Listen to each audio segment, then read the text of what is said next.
Welcome to The Courage Effect. I'm Suzanne Weller, and this is a show about growth and unleashing what's possible. You will hear inspiring stories about what courage looks like, how we navigate what's getting in our way, and the opportunities that surface when we choose courage over comfort. Let's get started. Hello, everyone. Welcome to The Courage Effect. This is Suzanne, and it is wonderful to have you joining me today. Today is going to be a solo show, and it's something that is really quite personal and really quite poignant for me at this moment in my life. So we are entering into the second half of October 2024. I wanted to do a show talking about where I am right now in the state of the world, and maybe some of you are sharing similar emotions, feelings, and larger stresses. Because what I've really realized in the past month is that I have been experiencing quite a bit of stress and anxiety in my larger life. And I believe that a good portion of that is coming from the larger turmoil in the world and the upcoming election. I definitely have a certain amount of stress around it. I have put myself on a news diet overall. And what I mean by that is that I limit myself to 30 minutes of news consumption in a day. It is very easy for me to either be scrolling through an app on my phone or watching television or, just at any point getting my news alerts. How much time am I actually spending with them? I'm being a lot more diplomatic about what I let in and when I let it in. I had to do this 4 years ago for the last election cycle, and I'm doing it again now. And I feel like the complexity in our world just keeps getting greater. This is something that I'm doing for my self-care and my mental wellness. And I do see this as a courageous act, me actually having the courage to recognize that something is happening to me right now. Something is physically and mentally impacting my life, and I am putting some actions in place to address it. So today I want to share with you some of the larger emotions that I'm experiencing, both positive and negative, and how that is manifesting in my life, in my mind, and in my body, and the steps that I am actually taking to address it and to move beyond it. So I'm hoping that today's show will give you a little bit more context and maybe a little bit of consideration, thoughtfulness, and something of a toolkit so you can help to navigate through your stress and maybe your anxiety and even anger of what's going on in the world right now as I bring you along on this journey with me.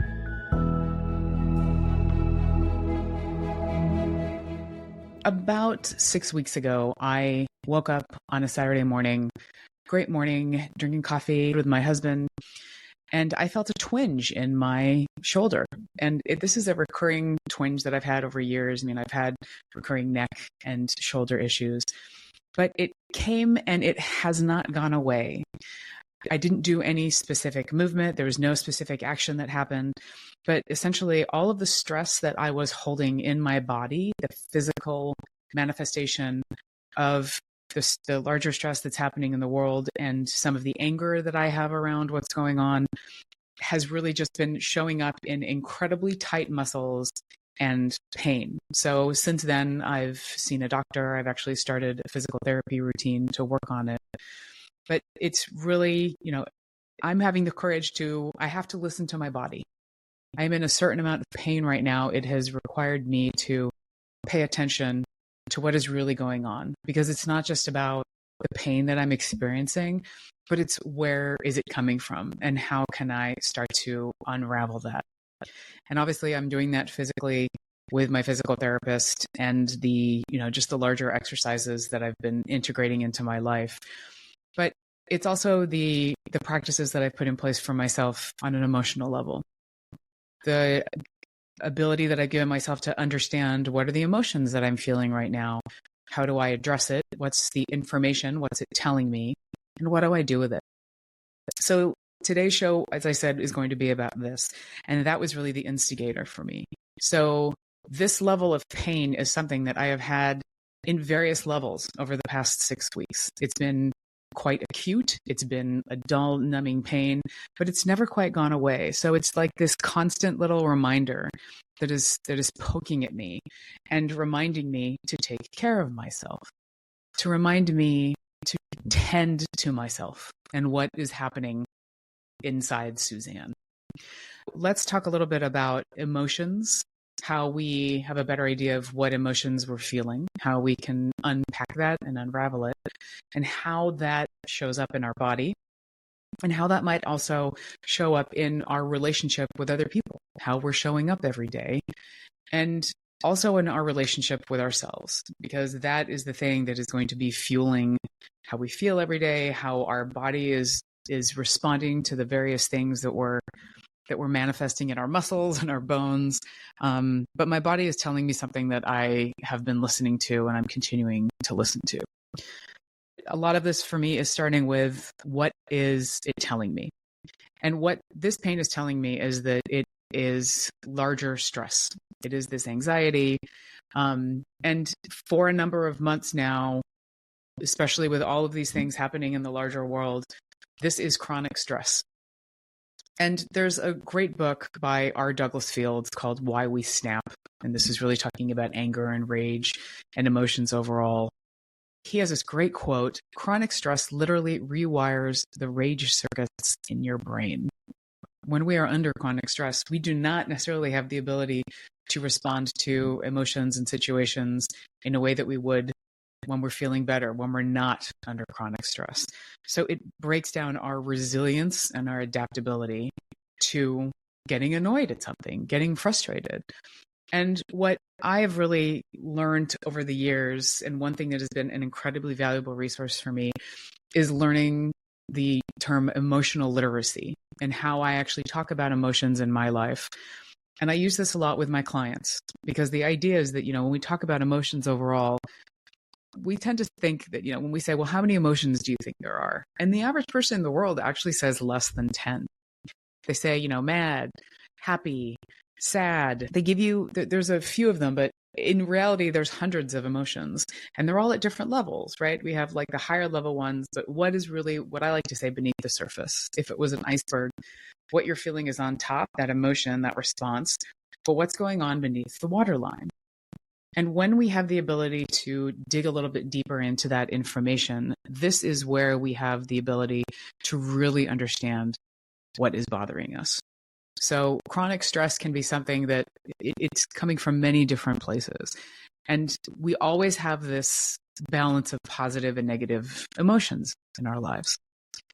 That's a good thing. We want to have both. We need to have space to be able to feel both. But we also want to make sure that we have a balance that is working for us, that there is a ratio that is healthy, that is not causing shoulder pain, or causing us, I also clenched my jaw. That's another thing that I'm experiencing, is when do I have tension on my jaw? When am I getting stressed out? And other things in our lives, and you all know this, when we feel an emotion, we do have a physical or somatic response. So, like maybe it's tight shoulders, maybe it's a punch in the gut or an empty stomach. Maybe it's cringing up your face. We all have our own brand and our own recipe depending on what's going on. But our emotions do, in fact, affect our bodies. So understanding what the emotions are helpful, because sometimes, is it just anger? When we get mad at something, when we get frustrated, how do we hit the pause button for a minute, or how do we actually reflect on what is beneath that waterline? What is really annoying me right now? And with anger in particular, it can be a pretty interesting emotion to unpack, because there's a lot of other things that might be going on beneath the surface. It might be disappointment. It could be feeling dissatisfied. Maybe you're feeling powerless. But the idea of the emotions wheel, which is this larger wheel, which I can put a link for in the show notes if you haven't seen it, it gives us a better idea of, this is the emotion that I'm feeling. What might be driving it? What might be motivating it? And what I love about the emotions wheel is that you can keep going deeper, and you can also tend to see what's on the other side. So it helps you to see, these are the emotions that maybe if I'm able to bring in, or I'm able to increase or feel, this will counteract some of what I'm sitting in, the stew that I'm sitting in right now. So as we go beneath the waterline, it does give us the ability to truly understand the data that it's giving us, as I said before. we can then start to unpack it. We can have a better idea of what are the needs that aren't being met in that moment. I realized last week I had I'm supposed to have a call with somebody, and he unfortunately didn't show up for this call. And I got really frustrated. And this was somebody that had reached out to me to connect, and I didn't know him. And then when you're sitting there waiting to talk to somebody, they don't show up, and then they don't respond to an email even during the course of the call. I mean, I hung up after 5 minutes because, and sending a note, they weren't there. But then sending a note a day later, oh, really sorry, let's reschedule. And I was really annoyed, and I had no idea. I had no desire to reschedule with this person. He didn't respect my time. Why bother? I was pissed. I mean, it was, for some reason I was pissed, and I didn't know why. So I then the next morning was doing my journaling. I try to journal every morning, and I was trying to get an idea of what was going on. What were the various emotions that I'd been feeling? And anger was definitely something that had been hanging out, right? Like there was some residue that had stuck from that incident the day before. And I realized, this right now, this anger is hurting me. It's not hurting him. I mean, this guy doesn't know that I'm mad. I hadn't responded to the email. I'm the one that is being hurt by this based on the physical pain that I'm experiencing. It's exacerbating what's going on in my body. It's also potentially resulting in me not showing up the same way. I'm going to be feeling angry and frustrated and maybe on edge in my interactions with my family, with my clients. This is potentially going to be degrading what I do, the quality of my work, and who I am, and what is so important to me. So having that realization of, okay, I have the most to lose here. Why am I really mad about this? Yes, it's frustrating, but let's give this guy a chance. Let's be generous. Let's open up to what this conversation might be. So I sent him a note, we rescheduled, and we had a call yesterday, and it was a great call. And I'm actually quite encouraged by what we talked about, and this being a partnership that might be good for me in that I can learn something from it, and it might also bring some new business and some new opportunities my way. So if I hadn't just, hit the pause button, unpacked that, taken some inventory on what was going on, and really realized that I would have lost out on something that actually brought or could potentially bring something great to my life. And I'd really rather be in that zone of possibility. I'd rather be feeling good, feeling more generous than just sitting in anger and writing somebody off. So this was a good immediate lesson that let me know that my emotions were clouding my judgment. They were making me feel worse. They were adding to the stress in my body. So I am being kinder to the person that I had this exchange with, myself, all the people that interact with me, because I am having, there's something called the incidental mood bias, right? The idea that when you're in that zone, when you're angry or when you're feeling really happy, it is contagious, right? There is a little bit more of a bias that people might feel because you're showing up differently. I'd rather be biased to bring more good and more positive emotions into the world than negative. So this is an invitation for all of you. I want you to think about, what are the emotions that you're experiencing right now? How are you feeling? That is a big question, right? I mean, we ask people that, like, oh, how are you feeling? Like it's a light, quick thing. And as we all know, it's probably not a light, quick thing when we're responding to it. But this is something for you to marinate on. How do you feel? How are you feeling both now? And how might the emotions that you're feeling now impact you later, moving forward? And how might they influence people around you? Like I said, that incidental mood bias. But what are the emotions that are going on? If you're experiencing chronic stress like I have been, if you're experiencing anger and maybe some anxiety, because that's also wrapped up into this stew too, how is that impacting your relationship with yourself, your relationship with other people, and how you're showing up every day? Are you showing up as the person that you want to show up as? I am making the decision consciously for myself to show up as more generous, more compassionate, less judgmental. And that's who I want to be. These are core values for me. I'd much rather be there instead of being this toxic, negative stew that is potentially infecting others around me. I am going to take a break for an ad right now. I want to talk about, as we continue on emotional literacy, a little bit more about emotions and our ability to recognize those emotions and not necessarily be as controlled by them. Because even though our emotions have a massive amount of impact on the decisions that we make in life, they don't have to control us. And I think that my story just gave you a little bit of an example of how that might be. But I'd love to put a couple more ideas out there that I've been using to help me work through this stress and this anger and this anxiety. Just say no to fast fashion. Cheap clothing we only wear a few times and then toss aside has significant environmental impact. We need to shift to a more sustainable solution, and here's one step to take you in the right direction. Clothing rental from Armoire. Using Armoire these past few years has really changed how I think about clothes, my shopping habits, and empowered me to make more sustainable choices. I'm buying less, rarely visit the dry cleaner, and still look and feel great in what I'm wearing. Armoire makes clothing rental easy. I love building a rotating wardrobe with high-quality designer brands that are unique and sustainably sourced. They serve up amazing choices for me. All I have to do is make my selections, and they ship them straight to my door.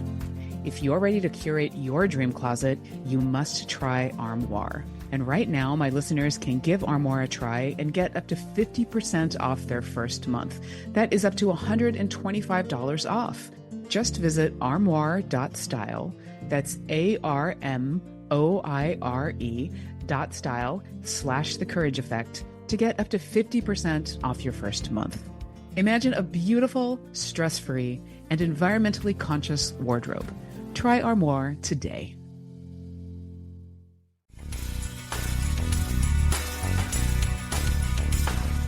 Hi, everybody. Welcome back to The Courage Effect. This is Suzanne.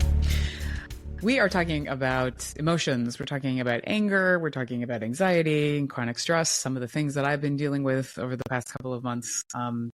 And with everything that's happening in the broader universe right now, and especially with the upcoming election, I mean, let's face it, this really is a challenging time for us all, as far as for, our emotions. We see so much of what's going on in the world. We want to help. We want to make a difference. I do believe that it's vital for us to think about that larger impact that we can have in the world. So much of that impact starts with us. How do we look inside of ourselves to really have an idea of what's going on? What are the choices that we want to make based on the emotions that we're feeling? And how can we actually have the impact that we want to have, the success from the actions that we then take, the behaviors as a result of the emotions that we're feeling? I talked about some of the anger that I was recently experiencing and how I've been working through it. I want to talk more about not just anger, but emotions overall. And really as far as like chronic stress and with anxiety being thread in here. And this is really a conversation about emotions. And I know a lot of people, emotions are an uncomfortable thing for many of us, for all of us in different ways. But sometimes people are a little bit allergic to them, right? They tend to be more logical people. Emotions are something that they know are there, but they really want to, they would love to limit them or relegate them to certain facets or aspects of their lives. We want to be, reasonable. And that's a word that is actually very squishy as far as reasonable by who's defining it. But we'd like to be logical, and we'd like to make decisions that we believe are based on reason and fact.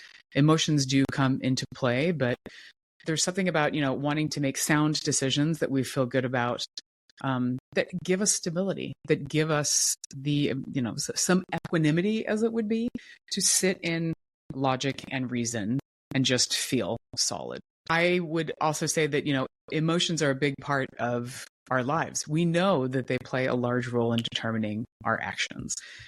There's some great thoughts on this in Permission to Feel, which is a book by Mark Brackett.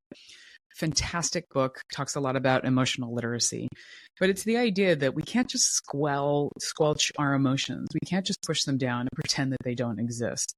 Because the challenge with that is that they don't go away. Just like all of these things that happen in our lives, we can essentially pretend that they're not influencing us, or maybe even pretend that they don't exist. But that is not helpful. That is not something that is allowing us to work through the role that they are playing in our lives, with the decisions that we're making, with how we're showing up, with the behaviors that we're exhibiting towards ourselves and others every day. And the choices that we're making, who are the people that we're interacting with? What's the food that we're putting in our mouths? Are we making decisions for ourselves that are less healthy or maybe healthy? We know that if we're experiencing a lot of negative emotions, we can tend to fall into less healthy behaviors.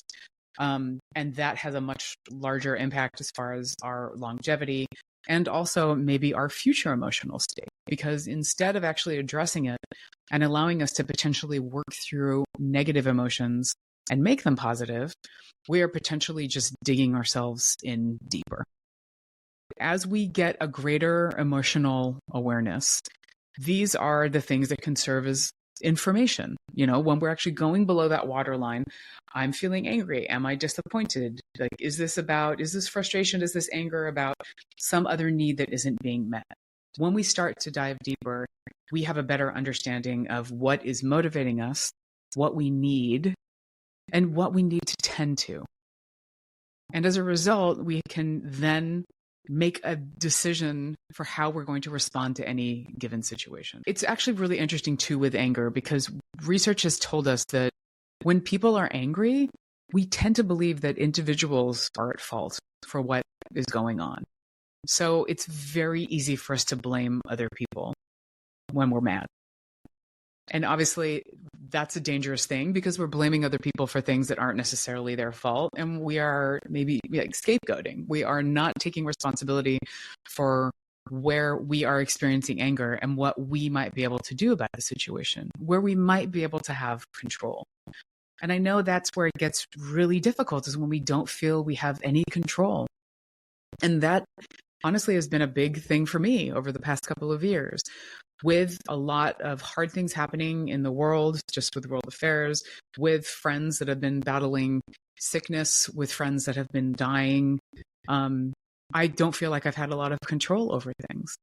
And the sad part about that is that my need to control and to feel better then makes me want to fix it. And these are things that I don't necessarily have the ability to fix.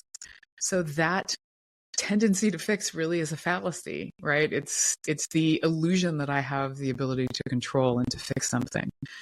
But if I look beneath that waterline, and if I'm looking at the emotions, okay, I'm feeling like I can't control this. I'm feeling vulnerable. I'm looking at my longevity, and I'm maybe not taking care of myself as much as I want to. That's just an example. And yes, I have been experiencing that emotion. But what are the things that we might be able to do to have that conversation with ourselves, to start to unravel it a little bit more, to not blame other people, to make it somebody else's fault when things go wrong? I'm allowed to feel anger, and we are all allowed to feel anger. And I think that's the first thing that we really need to do, is really understand what is triggering us, what is making us angry in those moments. How do we express it? I mean, my body is one way that I'm expressing it, but how am I expressing it to other people? How is it surfacing? That's one of the ways that I like to say it, because it's bubbling over. And these are the things that I need to pay attention to, right? This is the effect of the anger. But I need to give myself permission to be angry, because anger is not always a bad thing. It can fuel creativity. It can be something that takes us into a new space where we actually are able to realize possibility. Like if we get pissed off because something isn't going the way that we want to, this is where we might be able to create positive change, the change that we would like to see.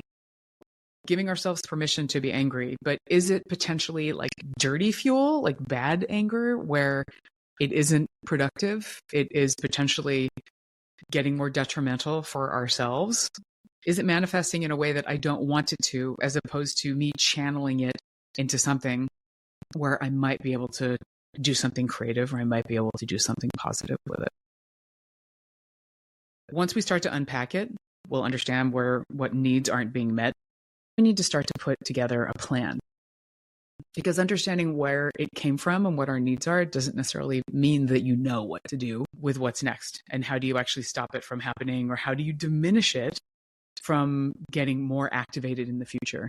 And that's the thing, is that these are things that we are going to be triggered in the future, and it's going to happen. It's an inevitable thing. So how do we give ourselves a toolkit and really build up that muscle to be able to handle it with more adaptability, with more grace, and with more patience and compassion for ourselves and others as we're going through it? So once we start to understand what activated our anger, then we go beneath the surface. What's below that waterline? What are these feelings? Then what is this telling me? That allows me to get a better idea of what's really going on. What is really annoying me? What is making me sad? There has to be something else going on here. And then I move into, after I've identified what that emotion is, I move into, what do I need to be okay right now? That's also another really powerful question, because I'm moving from, this is the need that I have that isn't being met, to, what are the things that I need to do that are potentially going to give me what I need to be okay? I might need to talk to somebody else to help me through what I need to feel okay. Sometimes it can be very helpful to have a loved one or a therapist, a friend, somebody in your life that you're able to have that conversation with, so that you can get a better idea of what you might need. There might not be one answer for it. It might be something that you need to spend a little bit of time on, but this is something that is the core to what is potentially going to be coming next. And what helps me also to get a better idea of what I need is, what is the outcome that I want? Like, is it just to not be angry, or is it a matter of, I want to be more forgiving overall? I want to be more curious. Then when I think about it in that way, I'm allowing myself to enter into the more positive realm. I can sort of tap into the more sage part of myself. The nice, positive, lovely, knowledgeable, wise side, as opposed to the judgmental, pissed off, angry, divisive side. And that alone opens up creativity. It unlocks new thinking, and it gives me more ability to have an idea of, this is what I need, and these are the things that I need to do to make it happen. So once we know what the outcome is, what's the short term and maybe the longer term outcome, I love then going into the idea of, what are the options that I have to make this happen? For me, I want to be more generous. I don't want to sit there and judge people and write them off. What are my options? What are the things that I can do? Maybe I need to put a little bit of a boundary around it.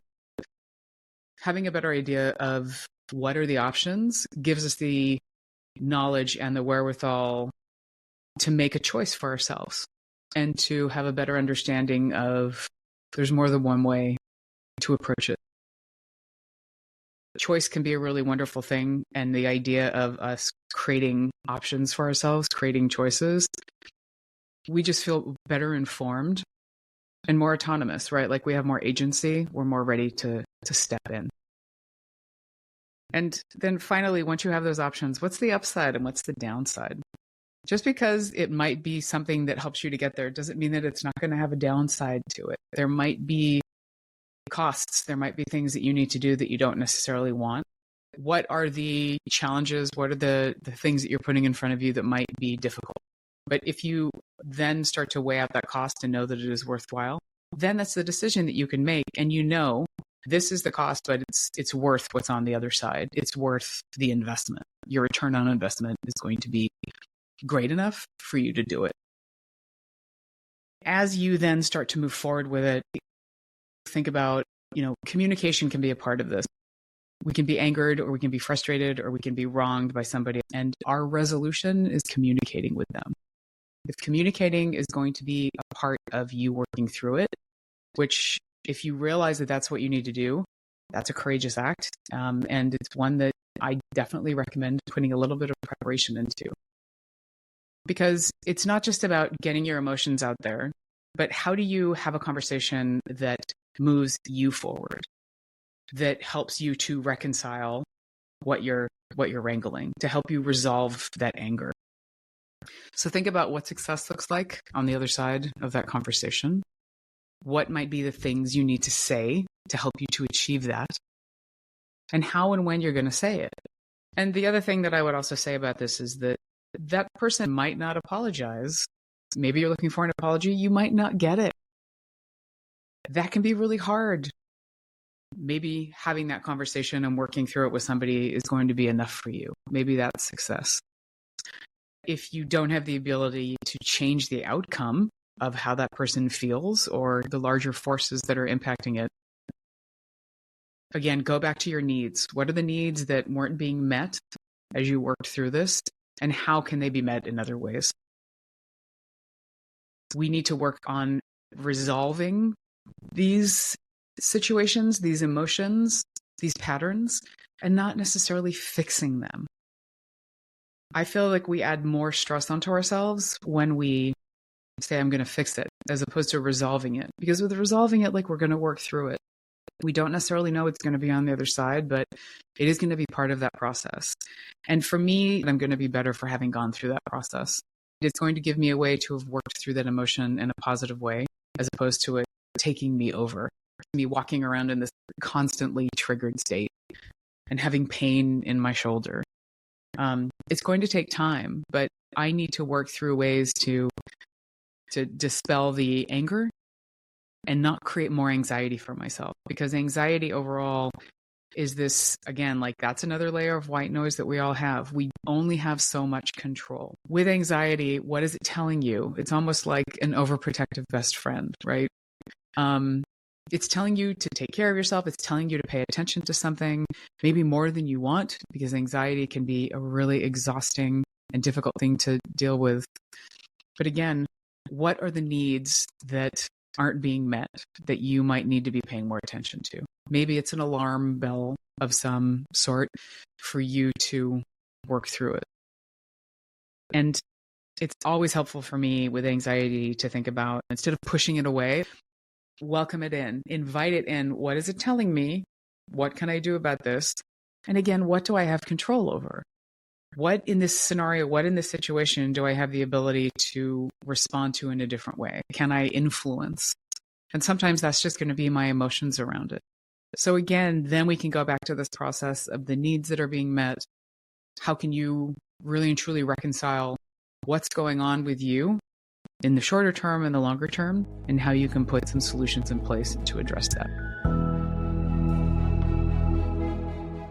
Okay, so this was a lot of information about emotions. I know I shared a lot with all of you, but what I really want to remind you as I do a quick capture of what we talked about today is that we do have a positive and negative combination of emotions in our life, and that is okay. We need to have space for all of them. Think about the ratio of positive and negative in your life, and how might you be able to change that ratio? What are the things that are really weighing you down? What are the things that are really buoying you up? What are the things that maybe need more tending? And when you have those acute emotions, such as, stress or anger or anxiety, take some time to hit the pause button, step back, and look at what's going on, to have that deeper conversation with yourself, to unpack what is really bothering me, what are the needs that aren't being met, how might I be able to meet them, who might be able to help me do that, and what is potentially on the other side of working through it. This gives us more ability to work through what is truly bothering us. It gives us a plan. It gives us some, actual steps that we can take to work through it. And it makes us more emotionally agile over time. It makes us more flexible when things are crazy around us, when we're experiencing chaos. So as we are all in a bit of a chaotic time right now, in a stressful and an uncertain time, I am hoping that this is helpful. I'm hoping that me sharing my stories have given you some context to maybe put some new practices in place in your life. Let me know. Reach out to me. Let's have a conversation about what are some of the things that you're stressing about. If you have solutions for people, other tips or techniques that you want to recommend for us all to be able to, step into our courage to navigate our emotions in a really stressful and uncertain time, please share it. You can reach me via thecourageeffect.com, also on social media. Thank you for giving me the opportunity to invite you to think about how you might be able to step into a less emotional reactive state through a more courageous lens. How courage might be able to help you to hit the pause button, take some time, and resolve that stress, that anger, and that anxiety that might be going on in your life right now. Thank you for being here. Thank you for spreading courageous contagion. Take care, everybody. Stay courageous.